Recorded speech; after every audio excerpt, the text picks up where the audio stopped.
Right. Welcome, everybody. Okay. Hi. Yes. Hi, Christina. I see you. Hi, Carol. And hi, Anne. Welcome. Welcome. Hi, Donna, my little darling Donna Johnson. Can you make sure that you show Frost, like get Frost? Can you put him in your little cat? I would love to see him. Yeah, he's adorable. Um, Welcome, everyone. Here we are for the follow-up Zoom around clutter clearing or clutter-free living in the wisdom years, which is a really important thing in our wisdom years for sure. I'm just letting everybody get on and then we will get started. Let me just say right up front that, as I said last week, that am going to have Terry choose 5 people from the chat to as far as the clutter-free game, I'm going to have you go ahead and just put, just a brief few lines about what you were able to accomplish between last week and today. And then Terry will go through after the event. Oh, thank you, Donna. I see your little cat there. Hi, Frost. Oh, hi. Excuse me.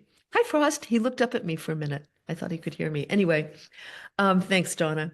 Cheryl, have them include their email too. Oh, yes, yes. So yes, last week I had suggested that we play a game and we have you list just in a few lines what it is you accomplished between last week and this week. Please include your email name, so that Terry can go ahead and contact you directly. I'm going to hold the group coaching session on Monday at noontime Eastern.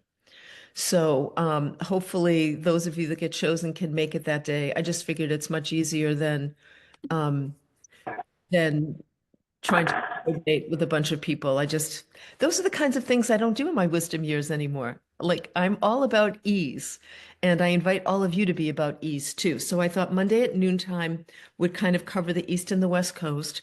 Terry will choose you. She'll email you directly, letting you know that you've been chosen. And I trust Terry's intuition and her good heart. She's going to choose I have no doubt that she's going to choose the people that are going to be perfect for the group coaching.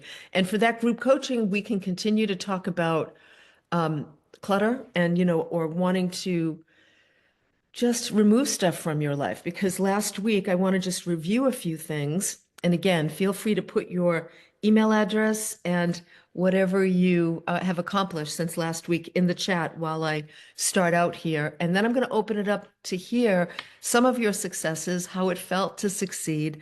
And then we'll look at any challenges that you're faced with, because your challenge always helps everybody else here as well, I have no doubt. So I want to remind you of a few things from the last Zoom.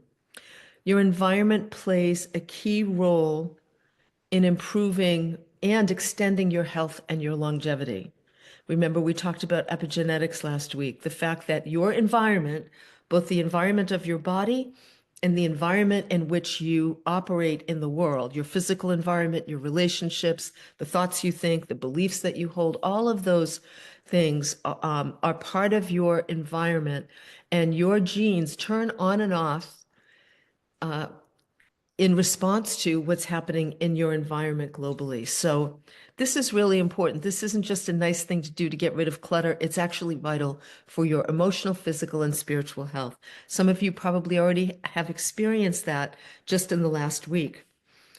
You will have to confront some fear when you're eliminating clutter, and maybe some unprocessed emotions, some discomfort, some kind of angst about, oh, I don't know if I can let go of this. It's too valuable. It belonged to my mother or my father or a family member or a dear friend. I don't know what to do with it. It doesn't feel right to let go of photos. Like all of those beliefs are going to come up and get in the way of you releasing clutter from your life. That's normal. I say mine for gold in those situations. When you feel really stuck about letting go of something, it's a great time to sit down with a pad of paper and a pen and just write about how you feel. And one of the ways you can do that is you can start, if I think in terms of internal family systems work, you can start by just writing, a part of me feels blank, whatever it might be about this clutter. A part of me feels really bad bringing expensive items to a thrift store or donating expensive items. A part of me feels really guilty about letting go of these items that were so important to my mother who has passed on and my father who's passed on. A part of me is afraid I'm going to need it again. And then what will I do? God forbid I give something away and then regret it, right? And we talked a little bit about that last week, how we learn to host regret in order to give ourselves the gift of clutter-free living in our wisdom years. So you can use writing as a way to mine for gold. Like where you feel stuck is always an indication that something needs to be sort of looked at more deeply. And that's a great thing. That's actually a really good thing. And then sometimes you just have to take the plunge, much like I talked about cold plunging. Sometimes you just have to say, you know what? This has been, I love it. Somebody wrote to me and said that they had had items in a storage unit for a long time, had gone back, looked in that storage unit, noticed that there was nothing there that, like, she didn't miss anything. I myself have a small storage unit filled with stuff. We're in the middle of doing construction, and we had to clean out our garage, and everything went into storage. I can barely tell you what's in that storage bin.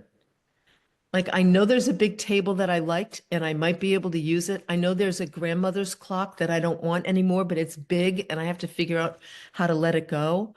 But I almost do feel like this woman said in her email, I basically just thought, I haven't missed any of the stuff in this storage bin. I just need to let it go. And for some people, you can go ahead and call, a secondhand shop or Goodwill and they'll come and just clean the storage bin out for you, right? So sometimes you just have to take the plunge and sit with the discomfort after you've let something go. The other thing I wanted to just say a little bit about is the importance of planning for relapses. Now, what does that mean? It means that when you clear clutter out, how are you going to make sure it doesn't come back in again? Like, this is something really important to think about. I was talking to a couple of my girlfriends about it. One of my friends said, every time my family and I have somebody come to visit, we'll run around the house, we'll do a cleanup, and there's one closet where everything gets thrown in that closet just so that the space is clear before the guests come. We probably all have done something like that, right? That's my pantry is my place. And she said, and then it just sits there forever. And I said to her, well, let's talk about what could you do to plan to deal with that? I mean, there's nothing wrong with designating a place that will hold some of the things that you naturally keep around your house when you have guests, as long as you schedule with your family once a month to go to that space and clear out whatever's there. And when you're clearing it out, looking at what you're keeping through the lens of, do we really love or need this? So that we make sure that whatever we take out and put back into the home is something we actually want. My friend Susan said that she loves a clean and organized space, and her idea was to take photographs. She's also a great photographer. To take photographs of the space that she has cleaned out or organized and put it in like a photo library on her phone. And just revisit that once a week, especially in the beginning, or once a month, to be inspired, to be reminded of how good it feels to no longer have stuff that you don't want or need or absolutely love. I think that's a smart idea too. Don't say yes to taking more things from other people. Remember, I think I told you all last week that my friends and I are all trying to pare down. And what sucks about it is I can't give away anything to them. Everybody keeps saying, yeah, no, thank you, but I'm trying to pare down too. But there are always opportunities for us to take more things in. And you really want to ask yourself, do I absolutely need this? Like, will I use it today or tomorrow? Do I really love it? Or am I falling in love with the potential of it? Remember last week we talked about, oh, I eat a lot of salads and somebody's offering me another salad spinner. I already have one. Oh, but it would be really good to have another one just in case that first one breaks. No, no. You have to ask, we have to get in the habit of asking ourselves, is this item worth up? Is this item worth taking up space in my life and in my head? Because remember, ultimately, it's going to be a part of what drains your energy. So get really good at assessing whether or not you're going to say yes to anything that's being offered you. And stop settling for good. Instead, pass up good for great. I've said that for years. The older we get, the more valid that becomes. If it's not an absolute yes, a piece of clothing, like if you don't see a piece of clothing that a friend offers to you and you think, "Oh my God, I love that. I love the color, I love the style. I want to try it on right now." It's probably a no. And it's just going to sit in your closet. So let it go to somebody who would really love it and benefit from it. Um, so I talked about, is this worthy of space in my life?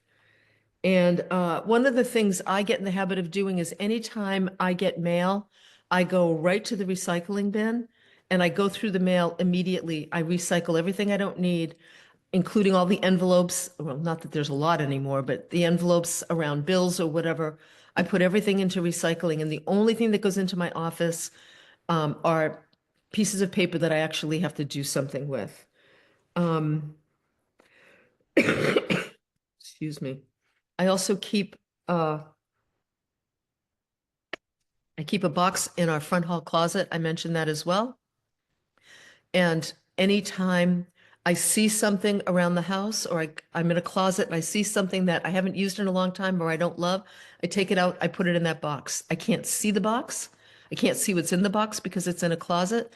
And when I'm ready to go to a thrift store or Goodwill or whatever, I just take the whole box out, put it in my car, bring it, empty out the box into their bins, and then bring the box home.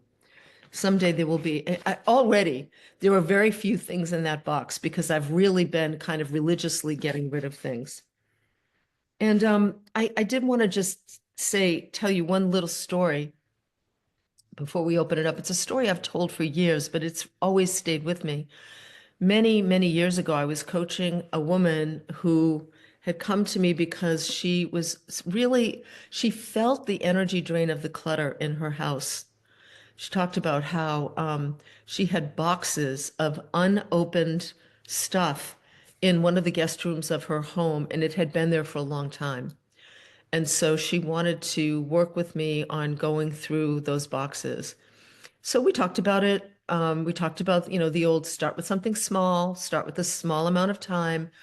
That's all you're going to do is, 15, 20 minutes, or as my sister Carrie, the clutter expert, talks about doing Pomodoro rounds, which are 25-minute rounds where you set a timer.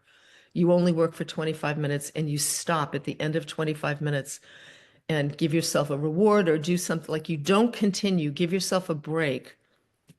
You can go back to it if you're inspired, but give yourself a break so that both your mind and the little kids inside of you know you're not going to push them beyond what they want to do. So, I tried some of that with this woman. She came back the next coaching call saying, "Yeah, I got halfway through a box, but then it was just overwhelming and I closed it and didn't bother." The third coaching call, she came back and she hadn't even gone into the room. Now, as a coach, when somebody is not able to take action on something, I start to dig deeper because now I'm also listening through the filter of, is there a therapy issue here versus a coaching issue? Because coaching is about taking action. It's not about talking, storytelling, processing. I mean, obviously you do some processing, but it really is action oriented. That's what coaching should be. What are you trying to accomplish and how am I going to help you do that? She was having a really hard time. And so I remember distinctly where I was. I wasn't living in the house that I'm in now. When I was talking to her, we were on the phone. And I said to her, "Give me just a minute." I closed my eyes and I just sort of tuned in because I thought, I feel really stuck. I don't know what to tell this woman. And within a couple of minutes, it occurred to me, I said to her, "Do me a favor, this week, I want you to find a time where you're going to be uninterrupted. And I want you to go into that room And I want you to buy yourself a bag of little tea light candles, the tiny candles. I said, I want you to go into this room. I want you to put little tea lights around the boxes, light them, sit quietly, and ask yourself, just ask the boxes as you sit quietly, get into sort of a meditative state. What are you trying to tell me? What message do you have for me that I'm not hearing? And she thought I was a little nuts. I know it sounded a little strange, but I trust my intuition, certainly even more so as I get older. And the next week she came to the call and said to me, "You're not going to believe what happened." And I said, "What?" And she said, "Well, I did exactly what you said. I lit the candles around the boxes. I sat in the room in the dark with the candles lit and a pad of paper and a pen. And she said, I sat there thinking, this is ridiculous. I feel like an idiot. I'm so glad nobody can see me. I don't know what the heck's going on here." She said, but then I started saying to these boxes, what are you trying to tell me? What is it? Why aren't you leaving? What do I need to know? And she said, all of a sudden I heard, in these boxes are the notes for a book you long to write. And unless you start writing, we're not going anywhere, which was really interesting. So when she shared that with me, I said to her, this is great. This isn't about the boxes. So now we're not even going to focus on that. Instead, we're now going to focus on your writing. And the assignment was for her to begin writing. We talked about the ideas that she had, the book that she thought she wanted to write, why this was important to her. And we set up a writing schedule. And in about 9 months, this woman had the outline for a book done, and about 3/4 of the boxes were emptied and gone. And I never forgot that. So some of you might want to light some tea candles around some of your clutter, because there is something important to be understood. It might be, as we spoke about last week, that you've got a whole bunch of your dad's stuff in the attic. And when you light a few candles, be very careful with the candles, please. When you light a few candles, you might discover that there's a piece of grief that you have not addressed yet that needs your time and attention. And sometimes we need to complete things before we can actually let go of the physical stuff connected to those things. So anyway, and then I just want to say, when it comes to preventing relapse, right, really looking at what systems do I need to put into place, you want again, you want to be thinking about automaticity. How can I create regular habits? Like, it is a habit for me to come home from the post office, go to the recycling bin in my kitchen, open everything up and get rid of it. Get rid of any. It's just a habit. It's automatic. I don't think about it. My body automatically does that. And it took some time, but it became this automatic habit. And so what are going to be it could be that your automatic habit is once a week, you just scan your house, or you scan your bedroom, or, 1 week you scan your bedroom, 1 week you scan your kitchen, whatever it might be, your living room, for things that it's time to let go of. The things that are most precious to you that you just don't even look at anymore might be something really, it might turn out to be a beautiful gift for someone you know. I have a set of antique Limoges china that I received from my friend Lucy, who died in 1991. So I've had that set ever since. I use it every day. Some of them I use as cat dishes. I feed my cats off of them. They're so beautiful. Some of them are chipped, and every now and then I have to throw one away because it's too chipped. But I swear to you, I think of her every single time I use those dishes. My friend Eileen, who died, was huge on mugs, and she had custom mugs made for Michael and I. That one that said Queen on it, because that was my nickname from her. One that said Soul Sister. And those things are precious. I would never let go of them. But behind those mugs are a whole bunch of other mugs that I don't gravitate towards. I mean, I keep thinking, like, why am I holding on to 25 mugs? Am I ever going to have 20 people over for tea at once? Not likely. I don't like big groups, big crowds, right? So, going through the things and knowing that, oh, I used to love this mug, and knowing what it means to have something that you use every day from someone you love, I may very well just give one of those to a dear friend or a family member. Okay. Those are my notes for this week. And let me just see. I'm going to look in the chat real quick and let's just see. I'm just looking to see what you all wrote here in terms of your successes, which is great. Um, I love this. Victoria says, my son was having his wisdom teeth out. The dental assistant complimented me on a shirt I was wearing at a previous appointment. I love this shirt. So I gifted the shirt to them and they said, thank you once again for the shirt. It was beyond kind and I appreciate it. My son is healing well. Also, while cleaning out my closet, to find said shirt, I bagged up 2 garbage bags and donated them. Thank you to Terry and Cheryl for all that you do. That's great. I love that. Yeah, when you make clutter clearing, remember this is a really important act of self-care in your wisdom years. You will be thinking of people that you can give things to as you go along, which is great. Okay, I'm going to totally read through all of your chats. Terry's going to remove all the emails and we'll post the chat on our website along with the Zoom recording in the next day or two. So I encourage you all to go back and read through some of the successes. And we'll look at a few more of them too as we go along. But let's start by asking you, let's hear from a couple of people that are just really proud of what you were able to accomplish over the last week. Let's celebrate your success with you. Anybody? You can raise your physical hand. Well, don't raise your physical hand because there's too many people here. But yes. Hey, Donna. Nice to see you. There you are. Nice to see you too. Yeah.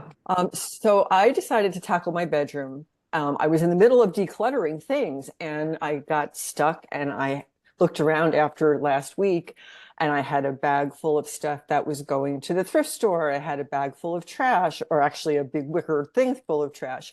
And embarrassing enough as it is to admit, the accent wall behind my bed had spackle and all this, and it had been like that for years. I just never got around to painting it. I actually have a gallon of paint that I never opened to paint the damn wall. So I decided that my bedroom was going to be my task. And I had also been watching a podcast and they were talking about detoxifying your sleeping space, talking more about chemicals and volatile things in paint, linens, bedding, etc.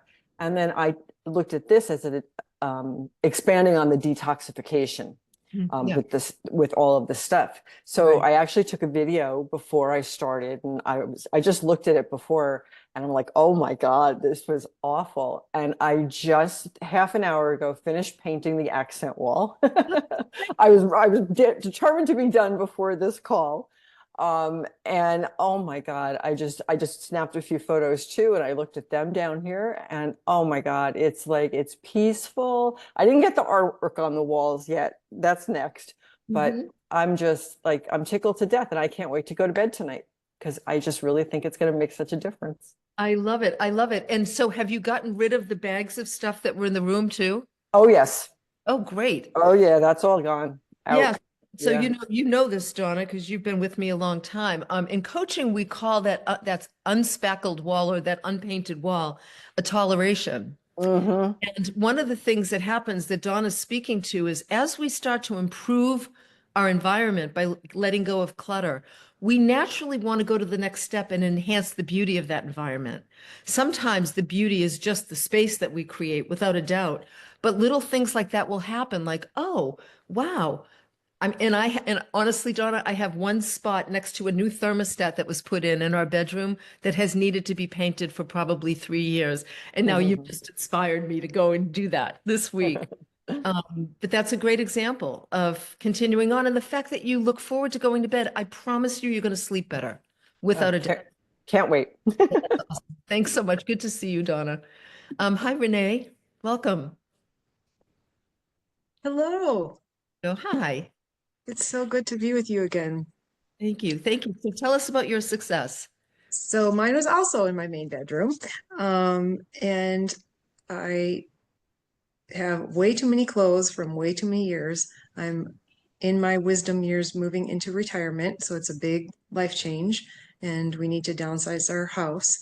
And so I have gotten rid of clothes that I've had for 25 years, at least, from my career days. And it just feels so much cleaner and better. And every time I walk by my dresser, I just, whew, and Yes.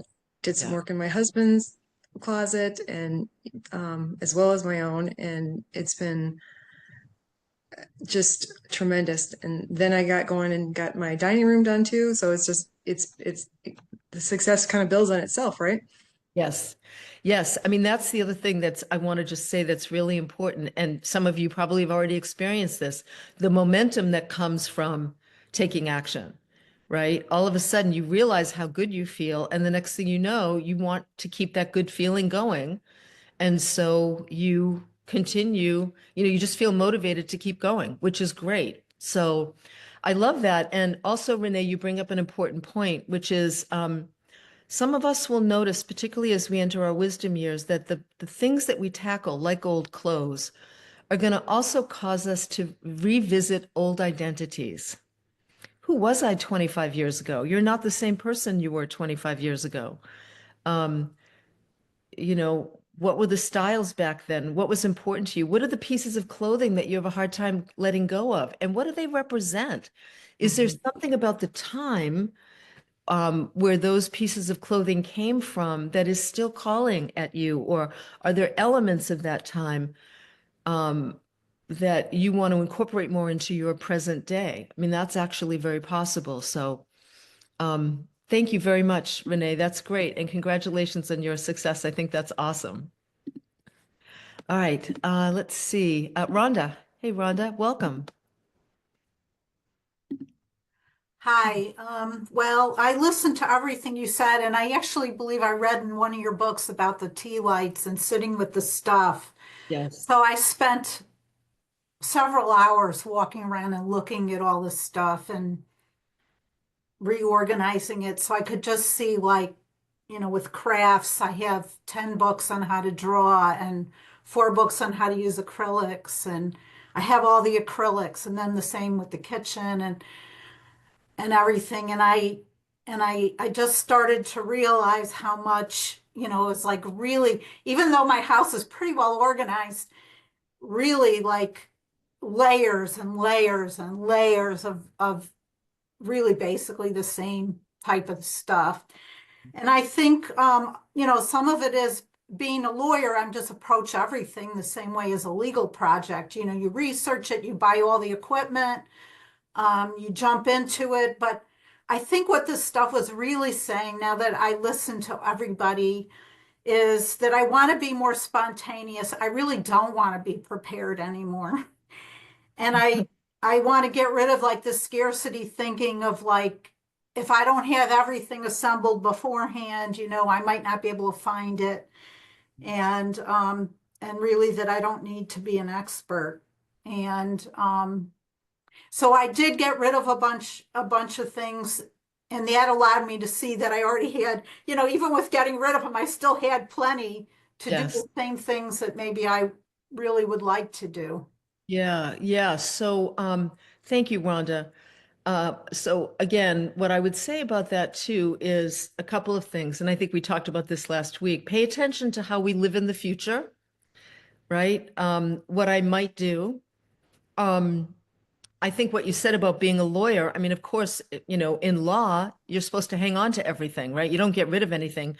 That training is pretty systemic and deep. So it's important to look at that. What if you weren't an expert? Or what if you allowed yourself to just try doing something without there's an opportunity in our wisdom years. One of the greatest opportunities we have is to express the unexpressed parts of us that haven't had a chance to live, that haven't had a chance to be expressed in our lives. Rhonda, you're saying that beautifully when you talk about these are my words, not yours, but I've been a lawyer, I've been regimented. There's a process that you use in order to do something, even something enjoyable. And instead, really, what I hear you saying is the part of you that wants to be playful, joyful, spontaneous, relaxed, please at ease is saying, please pay attention to me. Please give me some space to be able to do that. And so that you could see, just a month ago, I had a whole bunch of art supplies. Same thing, Rhonda. Inside me is a painter who wanted to paint. You know what? For me, I'm never going to paint. I'm learning piano. I'm a writer. Like, I'm just never going to paint. So clearly, there's a creative person in me that wants to express herself. I need to be doing that. But I gave all of these beautiful paints and pastels to a young woman I know who's a very good artist, doesn't have a lot of money, and will put all of it to good use. There are people like that. Free Cycle is a great place to find those people.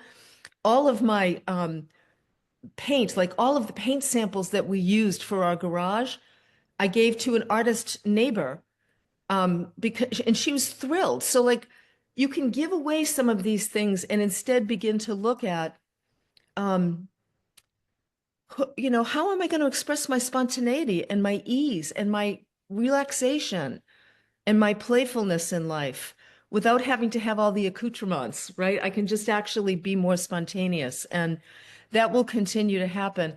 The other thing I want to say that's important here is when Rhonda talks about layers, start with just the top layer. The minute you think beyond one small spot, you'll overwhelm yourself and the chances of taking action become less and less. So for all of you, just start, like listen to some of the successes we heard already. I did this one thing and it inspired me to do the next thing.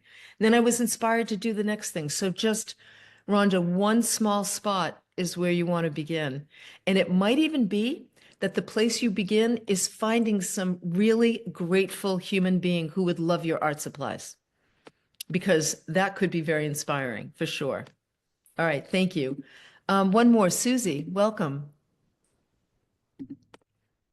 Hi, Susie. Hi. Thank you Hi. so much, Cheryl, for hosting these Zooms. You Very just well. are such an inspiration. You know what, for the last 3 years, I have been wanting to let go of an antique bedroom set that came from my great grandmother's barn. Yep. When I was 20, I refinished it. And, as my husband and I moved a lot, it got dinged and scratched. And the room that it's been in is this room I'm in right now, and it's small, and it was too big for the room.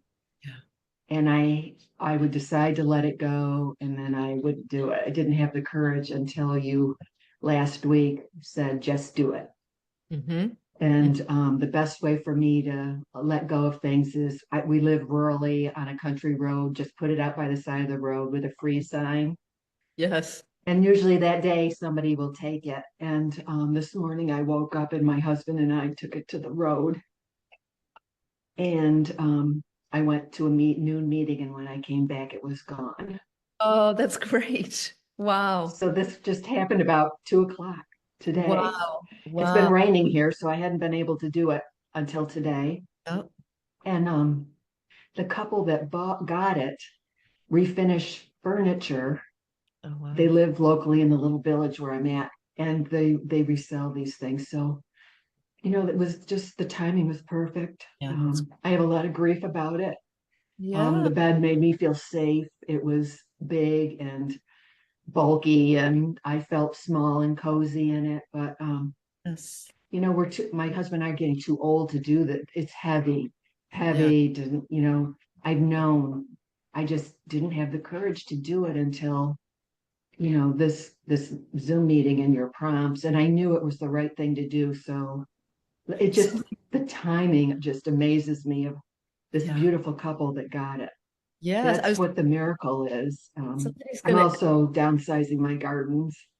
Yep. A lot of them came from my mother and my grandmother's house, but I can't take care of it all anymore. And Yeah. I want to enjoy what I have. I don't want it to be a burden, and it's gotten to be too much. So I have like two different things going on, this great relief and joy that somebody got it, and then this sadness that I'm like closing this chapter kind of. So please, please, Thank you. please, see, honor the sadness. Mhm. I think I've said this before, and I'll say it a million times later, but And one of the things we need to do is really kind of ritualize the grief that comes up when we say goodbye. So, for example, it could be that you write a letter to the bedroom set in a journal, or you Mhm. schedule time, coffee or a glass of wine with a friend, and you talk about all the things that you loved about this bedroom set. Mhm. It could also be that you decide, how am I going to create, hold on, how am I going to create a sense of safety and cocooning in my current life now? Like really thinking, giving that true attention, Susie, like both of those things. How will I honor, like, what does that bedroom set mean to me and the energy that I put into it? Because you put energy into it. Mhm. Right? How will I honor that in a very intentional way? And then how will I take the gifts of that item and integrate it into my current life in some way? I think those things are really beautiful. And wow, I'm so happy for you that I mean, it's a big deal. And there will come a time, Yeah. and it will be sooner than you think, especially if we truly honor the grief. What will happen is sooner than you think, there'll come a time where you'll walk into that room and you'll just beam. You'll think, oh, because we don't just give away our stuff, we give away the energy that's attached to that stuff. Mm. And the energy attached to our stuff is old, it's outdated. It doesn't mean there aren't good memories, but it's behind us. It's behind us. And if we hang on to the things that are behind us, we can't live fully present in where we are today. That's just a Mhm. fact. So anyway, thank you. Thank you. Yeah, you're very welcome. I'm really proud of you. Good job. Good job. All right. I'm going to take a couple minutes here. Let's just look at the chat to see what people have put in. Uh, Bev says, since most of my office is boxes of family tree stuff, I spent part of every day on that. This will take a long time. By the way, there was an article in the newspaper emphasizing what Cheryl told us about clutter. Yeah, because the universe just like hears the conversation and says, okay, let's start reinforcing what's going on here by like bringing up stuff like that. Don't focus on how long it's going to take you, Bev. Only put your energy on the one thing you're going to do today. And I mean, this is the other interesting thing about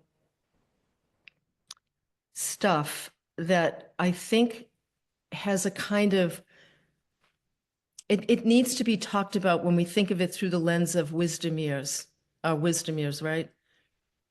Um, and it's a tender thing to talk about, but just like with photographs, when I went through photographs, I got rid of every photograph that was just a bad photograph. I had a girlfriend of mine years ago who used to say, I never ever keep photographs of people that aren't flattering. If they're unflattering, I get rid of them. That's my gift to the people I love. And I loved that. So as I got rid of photographs, I separated them out. I gave to my family, my siblings, the photographs that were related to their family. And then there was a point where I had to say, Cheryl, sweetheart, now I don't have children. Some of you, obviously, a lot of you do. But Cheryl, you need to just let some things go. Your essence, your consciousness will live on through eternity. It won't live on through things. And many of us link our stuff to our essence with the desire. I mean, we end up, here's what I want to say, we end up having to confront mortality and what's left behind. Remember, I can't remember when I spoke about this, but it first started happening when my friend Debbie Ford died, and I realized within 2 weeks, life went on. Most people just went on about their lives. When my father died, same thing. He was larger than life in the community. Everybody came to the wake and funeral, then life went on. My mother, we certainly, she hasn't been gone that long. We keep her alive in my family, but life goes on. And how people touched us in the experience of our interactions with them is the thing that I think is lasting. Yes, there are some items for sure, like my mother's teacup, like, Lucy's Limoges china. But we have to be willing to acknowledge the fact that when we're gone, people move on. And we don't want to hand over our stuff to the next generation. Better to do it now. I mean, if you're going to go through photos or you have artwork that you think your kids might want, give it to them while you're alive. Don't leave them in boxes, in the basement, 75 boxes that your kids have to go through. There is a certain amount of our mortality that we're faced with. And one of the things that Renee was talking about, I'm paring down my garden. What another example, right? You don't think about that till you get into your wisdom years. I can't take care of, I'm making this up, 100 square feet. I only want to take care of 25 square feet. Or physically, I can't manage a large garden anymore. So what happens when we're paring down? Not only do we have to think about letting go and saying goodbye to half the garden, but we have to confront our mortality and the fact that we don't, and our aging bodies, which won't have the same abilities that they had when we were 30 or 40 years old. That's just a fact. They can be very mobile and strong and able when we take good care of ourselves. So you can increase your chances of having good, strong mobility later on. But I guess I just want to bring up this conversation about how, we end up, I think about it in terms of family tree stuff. Your family tree may not matter to the people, the generations that come after you. Like that's a hard thing to confront, but that could very well be the case. So all the boxes of family tree stuff, you need to ask the people in your life whether or not they're interested. And if they're not, get that stuff out of your life so that you can enjoy the remaining years that you have. That's my 2 cents. Okay.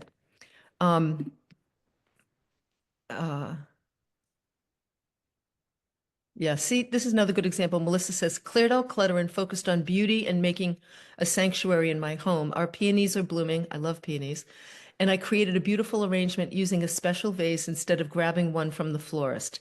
Yes, two things that happen. We want to create more beauty when we eliminate clutter, and we get to appreciate the fewer fine things, the finer, fewer things then, and we don't have to go through a million vases. We've got 5 that we absolutely love that are beautiful and that we use all the time, and we can just get rid of the rest.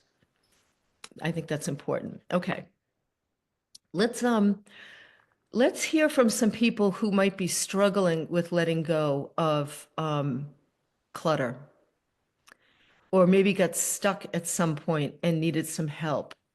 So Diane, let's see what happened here. Hi, Diane. Hi. Thank you. This has been so timely. So I have a husband with dementia and I'm having to give up my coaching business. And so the win was last week. I changed from one, sort of back office vendor to another to simplify. So I got rid of a lot of things. And just like you, when you wrote about, how hard it was to just get rid of the notes from all the seminars on health, dementia, Yes. entrepreneurship. But I did a lot of that. I got rid of especially a whole course on that. And I have to say, I didn't feel the freedom yet. I am still struggling with it. And my question is about at some point my husband will be gone, or at least, just sort of, he will be gone. And there are parts of me, especially as I was going through some things, that are like, I don't know if I should give this up because I can maybe get back to it. Yeah. How do I deal with, how do I think about that? There's a few things. First of all, I'm so sorry that you are, needing to be there to be a caregiver for a husband with dementia. That's a really hard job, one I know intimately. And so I have a lot of empathy for you. And I hope that you have support around you, people that can support you. I do. Good. Very, two great kids and support groups. Yeah. Awesome. Awesome. I think, this brings up another great point, Diane, which is, what is retirement anyway? Whether it's a forced retirement or a chosen retirement. I mean, I think those of us who are interested in growing and evolving are always going to be growing and evolving. Mhm. And how long have you been coaching, Diane? 15 years. Okay, great. So here's what I would challenge you to, a way that I would challenge you to think about this. Sorry, I'm getting over allergies. You've been coaching a long time and you've amassed a lot of wisdom, I have no doubt. And this experience with your husband and dementia is also giving you a kind of wisdom that you might not even be aware of yet, fully. What if you were to get rid of all those notes and everything and trusted that if and when you decide to go back to coaching, which you can absolutely do, you are going to be a wisdom coach. Rely on any paperwork, any courses, anything you've done, you're actually going to rely on the wisdom that you've accumulated over the last 15 years. That's a long time to be coached. That feels really good, Cheryl. Good. And Diane, to the point where I want you, let me just say this as an aside. When I was getting rid of all of my coaching curriculum from Coach U, which was a 3-year program way back when, I actually gave some of that to new coaches as a gift for them to learn from my material, right? I kept a stack of index cards about this big with notes from my coach, Thomas Leonard, that were brilliant notes. That's the only thing I kept. And when you decide to get rid of that stuff, Diane, whether you give it away or shred it or, recycle it, I want you to celebrate that process of letting go, knowing that every sheet of paper you get rid of is a vote for the wisdom you've amassed over the last 15 years. Okay. And here's what I promise you, this is what I know for sure that you don't know yet.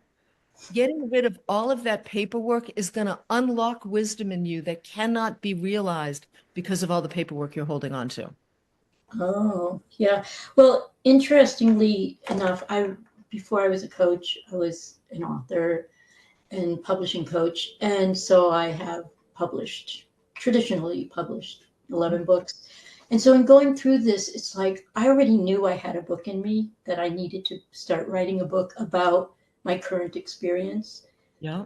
So what you're saying is just kind of like, I love what you said about celebrating, letting go that piece of it, because I'm very sure that I don't have, we talk about the nervous system and all that. I don't have the capacity right now to hold space for other people's and their problems in the coaching, Yes. Yes. But I do have space to express. Great. Great. So this is the perfect time. You might decide to go back to coaching. I did. I decided to just work with a handful of clients pro bono because I miss it. And then some, but yes, not on an ongoing basis. It's like once a month kind of thing, because I don't want that ongoing. And at some point I'll stop again and maybe go back to it again. You can do that all you want. Let's just get rid of all that old paperwork that no longer represents who you are. It's already been metabolized, assimilated. And I love the whole idea of you working on giving birth to something new that feels joyful to you while you go through this spiritual practice and assignment of taking care of your husband until he reaches a point where, he's either no longer conscious of who's around him or he passes on. So you don't want to put your life on hold waiting for his, because we never know when we're going to go. Exactly. Yeah. And what you said about, self-care is, I'm seeing just how huge it is, because I have to take care of myself. Yes. And I have health issues, not surprisingly. And because if I don't, who's going to, it's going to be a burden on my kids and stuff. So that feels like it's the priority. Yes. Yeah. And so your Zoom calls have been so wonderful, and your books I have, and your newsletters I wait for every week. So I Oh. want you to know that. I appreciate that so much. I know people write to me and say that, and I read everything that comes to me, and I'm so appreciative of that. I feel the connection, and that is just really special. So thank you, Thank you. Diane.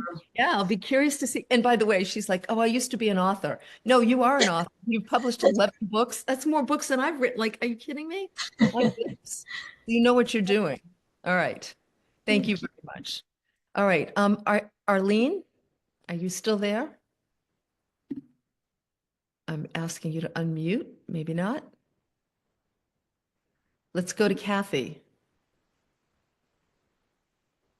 Oh, there we go. Hi, Kathy. Hi, how are you, Cheryl? I'm good. How are you? I know Kathy's a common name, so I wasn't sure it was me at first. Oh, sorry. Oh, yeah, that's right. That's yeah, right. but I guess I had started decluttering. I don't like clutter. I don't work well in it. I tend to really work best when things are organized. Mhm. But I'm kind of in a dilemma because I start, decluttering. I had a lot of health issues last year and I've had ongoing back trouble, but I'm doing much better. I'm in PT for Good. 7 months and it's working well. So my problem now is because all the time I couldn't do anything the last year, I'm like, the whole time I was like, like looking around going, I want to do this, I want to do that. So I'm trying to figure out how to pace myself. But my number one thing, Oh, it's just that she was did I gonna. do something? Go ahead, Kathy. Oh, Sorry. I'm Yep. sorry. Yeah. It's okay. So the number one problem I'm having is I am a very sentimental person and everyone in the family knows that. Yep. So I tend to have a really tough time. One of my sisters passed about 12 years ago and we were especially close. And when she knew she was going to pass, she gave me all the family photos that were my mom's and Mhm. said, I know you'll take good care of them. And they're in this big bucket. And of course, that's so hard. Like, that's one thing I keep thinking, what can I do to share those with my 4 other siblings? Mhm. And still, but knowing that she said that to me, I feel like I should still keep them. Yeah, so that's your mind telling you that, Kathy? Yeah, Do you suspect your sister's on the other side, like paying attention to whether or not you've still got that box of photographs? probably not. No, right? She No, no. didn't like clutter either. Well, there you go. So I would say one of two things, Kathy. Either you invite your siblings over for an afternoon and you tell them specifically you want them to come, you'll provide the treats, the wine, the tea, whatever. And you want to go through this box and have them take as much as they can because you're going to be getting rid of whatever's left over. Okay, good idea. Or if you really want to give yourself a break, choose the sibling who's either choose the sibling that doesn't really like clutter either, and give them the whole tub and ask them to handle that as a project. Okay, I like that. That sounds good to me. And lastly, this is just a share. If you have any ideas from the group, I want to write a book as well. And I know the last woman said she's written many, Yep. Published. So I'm still actively working in real estate, but kind of slowing down in that career. And I keep being tugged about writing a book. If you later, not to take up too much time, have any suggestions of somebody that I might coach with for that? Mm-hmm. Well, let me back up first and say, Kathy, I should have addressed this right in the beginning when you said, hold on, I just have to cough. Oh, sure. When you said, I'm looking all around and I'm seeing, I could do this, I could do that, I could do this. I want you to go back and re-listen to the Zoom gatherings on nervous system regulation. Okay. Because it sounds like the way you get dysregulated is in a sympathetic way where you get mobilized. And one of the ways we start to stress ourselves out, which prevents us from eliminating clutter, is our thoughts, our perception and our thoughts start happening too quickly. Mm-hmm. So the body gets revved up in some way because the body's usually where the dysregulation begins. And then as you start looking around, like when I catch myself doing that, Kathy, now I say to myself, no, sweetheart, stay where you are. You can do one thing at a time and only the thing that's in front of you right now. Okay. That's helpful. Yeah, that piece is really important, Kathy, because I would say to you, the greatest contribution you'll make to writing a book is first eliminating the clutter in your life. Yeah, that's what I feel like. I have more to do before I can do that. Yeah, and just trust that as you're eliminating clutter, you can say to your mind, I would like you to work on this book idea while I'm eliminating clutter. And I'll come back to you at the end of the day. And if you have any notes for me, you can let me know at 5 o'clock this afternoon. It's called Giving Your Brain a Vacation. I wrote about it in Life Makeovers. It's a technique that actually works, where you tell your mind to work on a project while you're doing something else, and then just go back and jot down any notes at a designated time. You could do that about the book, but right now, Kathy, I want to see you focus on getting regulated, calming the Mm. body down, not worrying about a million different things. And I would encourage you to start saying, I used to be a sentimental person. Mhm. Now I love clarity and clutter-free living instead. I like that because that's how I want to be. I Yeah. want to, Yes. okay. Yeah. That's awesome. Thank you so much. Yeah, you're very welcome, honey. You're very welcome. Take care. Yeah, you too. You too. One more. Hey, Julianne. Hi there. There you go. Hi. Hi. First of all, total fangirl. I have Oh, followed you to several conferences and I've read all your books. So wow. super Thank exciting. Thank you. So why I have a problem with addressing the decluttering is right as I was empty nesting and feeling the responsibilities of children coming off, my younger brother died in a tragic, unexpected accident. And so I look at, so I know death is here. It can happen at any minute. I want to try to enjoy life. A lot of my clutter represents possible futures of what I want to do as I'm exploring who I am out of the role of being a mom. And yet it's all overwhelming and it makes me very sad and maybe resentful of getting rid of things too soon. When'd your brother die? He died in 2023. Okay, not that long ago. I'm so sorry about that. Yeah. I wonder, like, it's almost like I want to say, what are you running from, Julianne? Like, Responsibility. what does that mean? What does that mean? The keeper of the family traditions, the family holidays, the family in touch for both my extended or my current family. Yeah. You've been the one doing that? You've been Yeah. Yeah. I'm the one that runs our family practice.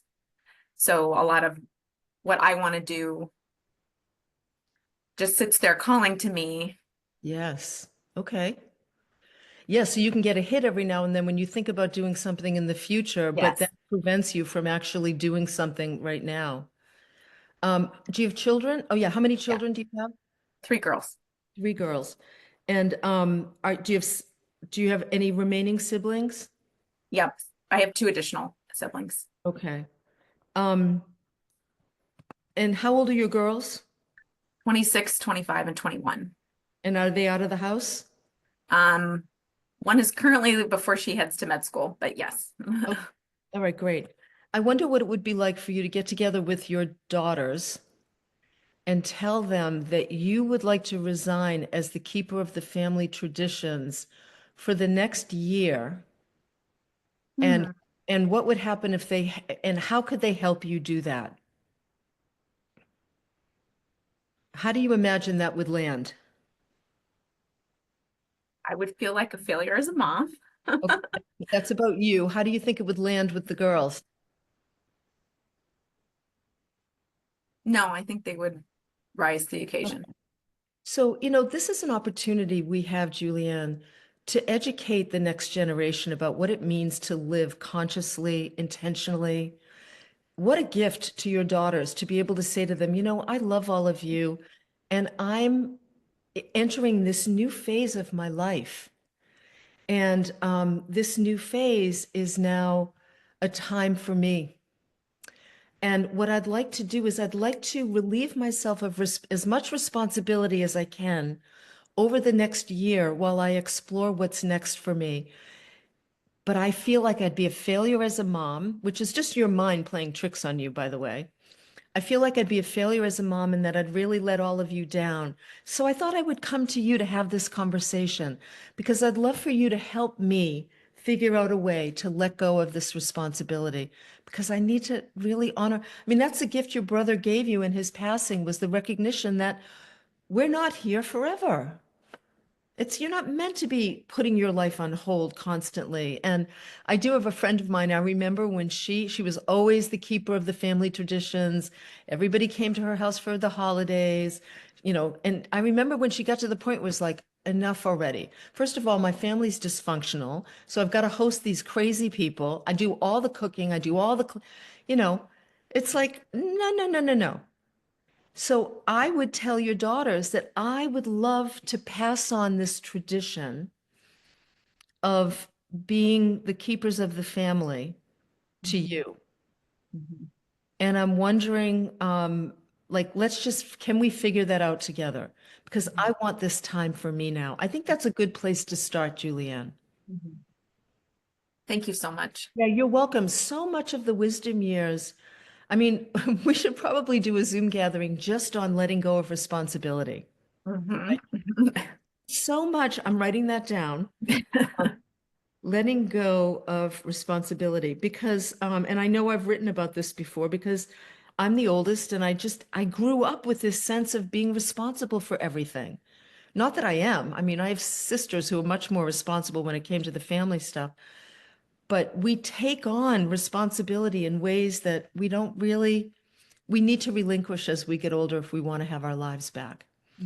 And better that your daughters learn through your modeling of this, by the way. Kids, I don't care how old they are, learn by what we do, not by what we say. That's a fact. So modeling this idea that in your empty nest, which I would actually, don't even call it empty nest, I would call it like this new exciting adventure. The next exciting stage of your life, you're asking for their help in relinquishing some responsibility here. That's a great form of clutter to let go of, by the way. And I love, especially because I have daughters, that I'm Yes. creating a generation Yep. doesn't self-sacrifice as their What, baseline. I mean, what better gift can a mother give her children than that? You talk about being a failure, like, oh yeah, you're going to fail as a mother because you don't really want to do Thanksgiving dinner, when in fact you could go to a whole other level of being an extraordinary mother by sitting them down and having an honest, vulnerable, intimate conversation about what it means to be a woman at this time in your life who has dedicated her life to everybody else but herself. I don't want you three doing that. That's why I'm having this conversation. That ought to make up for anything else you let go of that you might think is a failure as a mother, right? Does that make sense? Yes. Okay, good. Thank I can see the wheels turning in your little good. You'll have to let us know what happens, okay? Okay. Thank you, Julianne. Okay, everybody. Thank you once again for joining me. There will be 5 people chosen by Terry. Afterwards, Terry's just really good at this. And I will see those 5 on Monday at noontime for a group coaching call. And you can bring to that call whatever you want. But I would say, you might want to continue this conversation about clutter so that you can free up your life. And I'll look forward to seeing you again on the next Zoom gathering that should be happening sometime soon. All right. Thank you, everybody. We'll have the recording and the chat up in the next couple of days. You'll find it on the website at CherylRichardson.com. Thank you all very much. Have a beautiful day. Bye.